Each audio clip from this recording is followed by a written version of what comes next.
உங்கள் சத்யாவின் தமிழ் புத்தாண்டு super offer. மத்திய அரசின் நாடாளுமன்ற தொகுதி மறுவரையறை திட்டம் அரசியலமைப்பு சட்டத்தின் மீதான தாக்குதல் என்று காங்கிரஸ் நாடாளுமன்ற கட்சித் தலைவர் சோனியா காந்தி தெரிவித்துள்ளார்.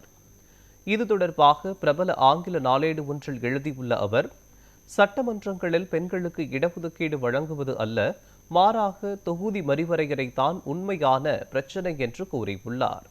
அதற்காகவே மத்திய அரசு இந்த வாரம் நாடாளுமன்றத்தின் சிறப்பு கூட்டத்தை கூட்டியுள்ளது என்று காங்கிரஸ் நாடாளுமன்ற கட்சித் தலைவர் சோனியா காந்தி கூறியுள்ளார்.